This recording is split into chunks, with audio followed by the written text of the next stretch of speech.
qu'elle a donné un bon point de départ à cette finale. Et vous aurez remarqué, on reproche souvent aux footballeurs français de ne pas chanter la Marseillaise lorsque la musique la proclame sur la pelouse. Et bien là, pratiquement tous les joueurs l'ont chanté, sauf ceux qui chantent vraiment très très fort. Non, il paraît que Thuram ne change pas bien du tout, et il chantait très fort, on l'a entendu. Bien, mais en tout cas, ce sont les Italiens tout de blanc vêtus qui vont donner le coup d'envoi. Monsieur Frisk au sifflet donc, et coup d'envoi imminent.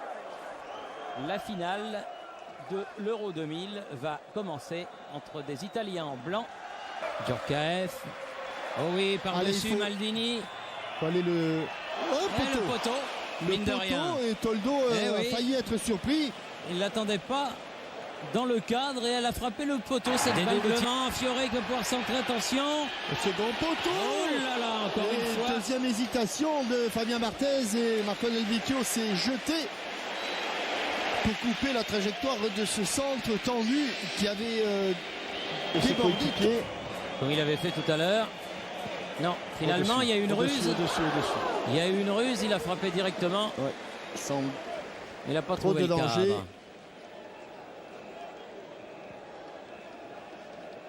Les Français qui font quelques fautes. Oui, il a senti Thuram que Barthez venait. Et Del Vecchio qui a laissé un petit peu traîner la savate, ce que n'apprécie que modérément Fabien Barthez. Avec Nesta. Et Soto. Djorkaeff. En bout de course, en bout de pied. Il n'a pas pu armer. Il était au passage à l'interception d'une frappe de Thierry Henry. Et là, il est allé quasiment en grand écart. Pas de faute. La talonnade. Et pas hors jeu. Et Soto.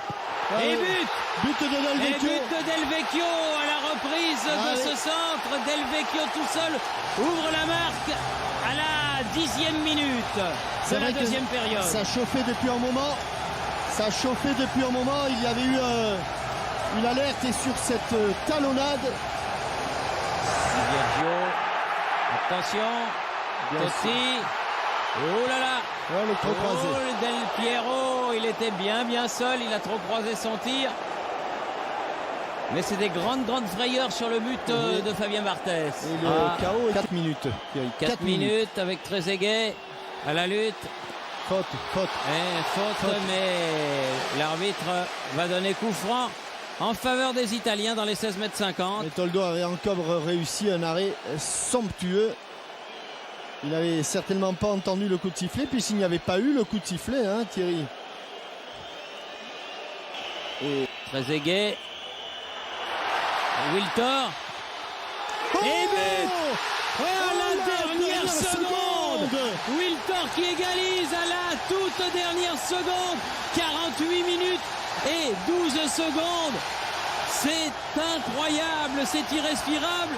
Mais la France revient. Sur une déviation de la tête, vous voyez que c'était pas la dernière remontée du ballon. Il a laissé passer pour Zidane, c'est pas fini. Ouais. Oh, quel arrêt de Toldo, superbe. Et Trezeguet, emporté par son élan, qui est allé heurter Francesco Toldo. Il n'a pas fait exprès, mais il l'a heurté.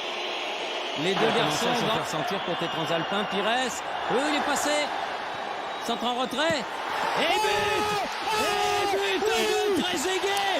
Le but en or. Trezeguet l'a marqué à la 13e minute. Un peu moins parce qu'il y a eu le long arrêt de jeu, disons à la 10e. Mais c'est le but en or.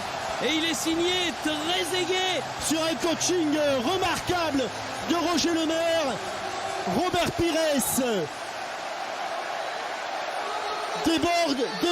déborde, un centre en retrait. Et Giroud, notre grand consultant, notre papa à tous l'avait dit, les centres en retrait de Robert Pires sont souvent des ballons de but. Il nous l'a dit dans Téléfoot tout à l'heure. Et là, centre en retrait, ballon de but du pied gauche plein. Didier Deschamps